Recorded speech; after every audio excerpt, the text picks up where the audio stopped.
Hi guys, I'm Camille Dexter. I am a wedding and boudoir photographer in Green Bay, Wisconsin. And today on our channel, the channel for you guys, I have gotten asked this a dozen times on TikTok Live, and now I'm gonna help you answer it. The number one thing I get asked on TikTok Live is, Camille, how the heck do I start a photography business? Well, it actually is simpler than you think. Taking out the legalities of it, the LLCs and all of that, which we'll talk about on next week's episode, it's really not that hard. It's just putting yourself out there. So if you think you want to start a photography, whether it's newborn, wedding, or whatever the case is, go out and do it.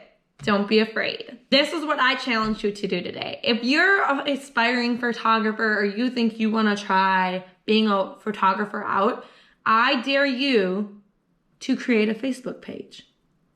It doesn't matter if you have no images to show or people. It's okay. Take the first step. Make the page, make the Instagram, and share it with your friends and family. Because those are the people that are gonna have to rally behind you as you start this journey. I still remember the day I was laying in my bed in our apartment and I made a Facebook page. The worst name you could ever have named a photography business, I named it. And I made it. And overnight, as I asked my friends and family to follow and like the page, I got 60 followers.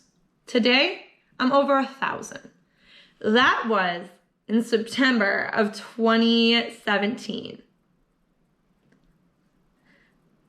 Crazy, huh? In a few short years, I have gone from an accountant to a full-time wedding photographer. And had I not taken the steps to share my love and my joy for being a photographer and making the Facebook page and making the Instagram, I wouldn't be where I am.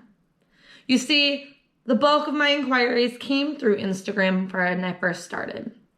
And you may say, I don't have anyone to take photos of. You do. You just have to look around. My first photo shoot was with my best friend. I'm not kidding you. It was horrible. I'll show you it.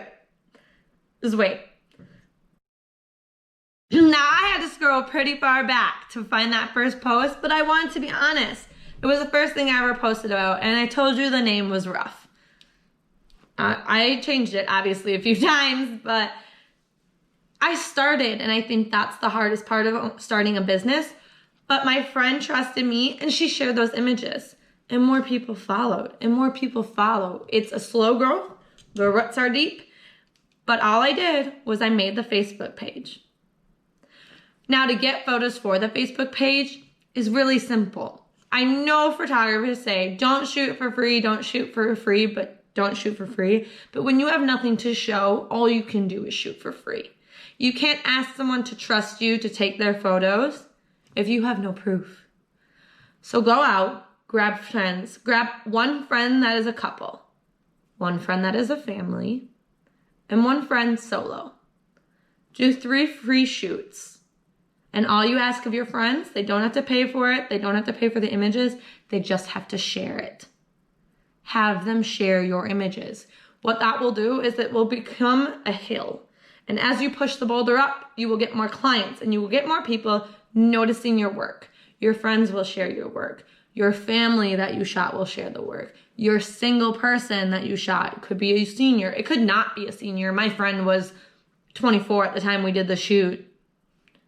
And I have gotten a lot of seniors from those photos. Just take the time, take the energy, and do the best you can. And shoot those photos. And post them on the page. If you don't have a website, there's a lot of great free options. Another thing a lot of photographers swear by, and I believe it's true, is blogging. Blog those sessions. Talk about those friends, those families, but just do it for free. It'll give you traction to start charging people for photos, to start building that clientele base, and to start slowly easing your way up into being a photographer. So do the free shoots. Do the 3 versions I just said to you, and you will get people who want you to take your photos. Also think about those 3 different versions of the free sessions you pick, I need you to be a little specific on who you pick. Now, don't run away and say, Camille, I don't have any friends that would let me take their photos. Because you do, trust me, there's a photogenic friend in every group. I have 7 friends. I had a lot of people jumping on the bandwagon because when one friend said, oh, she shot my photos for free, another friend came along and said, why don't you do mine too? You need to pick the right friends to do this. We call them sneezers. If you haven't picked up the book Purple Cow, I definitely suggest you do it. It talks about being unique in an oversaturated market. It's a great point of view of becoming something different. Find your sneezer. A sneezer is someone that's going to vocalize to the world everything that you are and everything that you will. They'll show your work constantly. They'll tag you in Instagram posts. They'll tag you in Facebook posts. And they will get people interested. And you know what a good sneezer does? Is even after the first time you ever shoot their photos, they will still be talking about you 4 or 5 years from now. My sneezer, still talking about me 4 or 5 years from now.